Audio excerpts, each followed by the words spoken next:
The 50/30/20 budget rule explained, the simple budget that can change your financial life.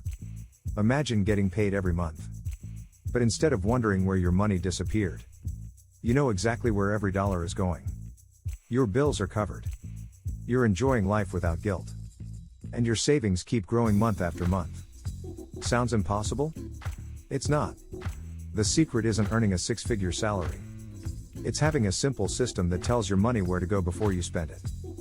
That's exactly what the 50/30/20 budget rule is designed to do. It's one of the easiest budgeting methods in the world, and millions of people use it to manage their money more effectively. In today's video, I'll explain exactly how the 50/30/20 rule works, show you how to apply it step by step, discuss its advantages and limitations, and help you decide if it's the right budgeting method for you. So, hit the like button, subscribe to the channel, and let's get started. What is the 50/30/20 budget rule? Let's keep it simple. The 50/30/20 rule divides your after-tax income into three categories.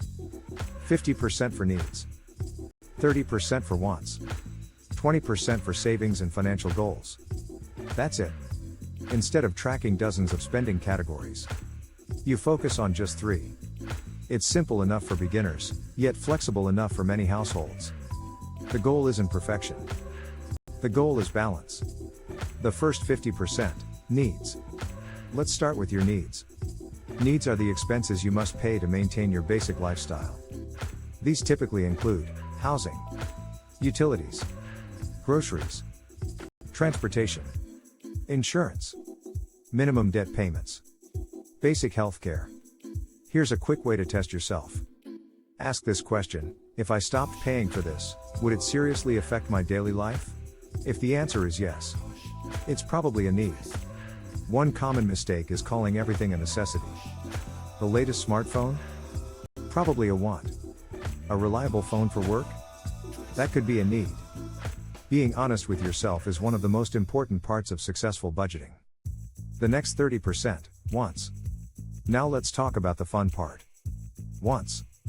These are the things that make life more enjoyable but aren't essential for survival. Examples include dining out, streaming subscriptions, vacations, concert tickets, gaming, designer clothing, coffee from your favorite cafe. Here's the important part. The 50/30/20 rule doesn't tell you to eliminate these expenses. It simply encourages you to enjoy them within reasonable limits. A budget shouldn't make life miserable. It should help you enjoy today while preparing for tomorrow. The final 20%, savings and financial goals. This is the category that has the power to transform your future. That final 20% can go toward building an emergency fund, paying extra toward high-interest debt, retirement investing, buying a home, starting a business, or investing in your education. Think of this category as paying your future self. Every dollar you save today is a gift to the person you'll become years from now. Even if you can't save the full 20% immediately, start with what you can. Progress matters more than perfection. A real-life example. Let's make this practical. Imagine your monthly take-home pay is $4,000. Using the 50/30/20 rule, around $2,000 goes toward your needs. About $1,200 goes toward your wants. And approximately $800 goes toward savings and financial goals. Now compare that to spending without a plan. Many people don't intentionally choose where their money goes. They simply spend first and hope there's something left to save. This budget flips that mindset. It gives every dollar a purpose before you spend it. Why this budget works. So why do so many people like this method? First, it's simple. You don't need complicated spreadsheets or dozens of spending categories. Second, it's flexible. Life changes, and your budget can adapt with it. Third, it encourages balance. You're not spending everything, but you're also not cutting all the fun out of your life. That's one reason many people find it easier to stick with an extremely strict budgeting methods. Is the 50/30/20 rule perfect? Not always. If you live in an area with very high housing costs, your essential expenses may exceed 50%. If you're aggressively paying off debt, you may want to dedicate more than 20% to financial goals. And if your income is irregular, you might need to adjust the percentages from month to month. That's okay.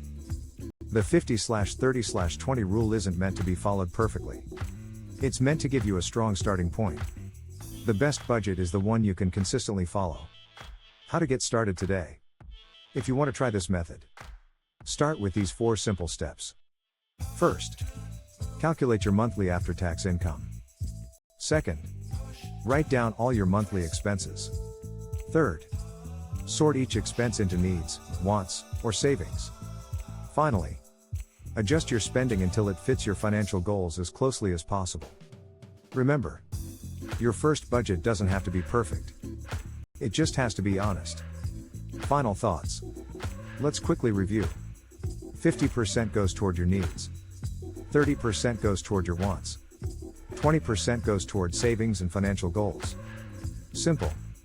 Balanced. Practical. The 50/30/20 budget rule isn't about restricting your life. It's about giving you control over your money instead of letting your money control you.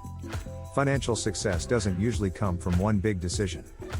It comes from small, consistent choices made month after month.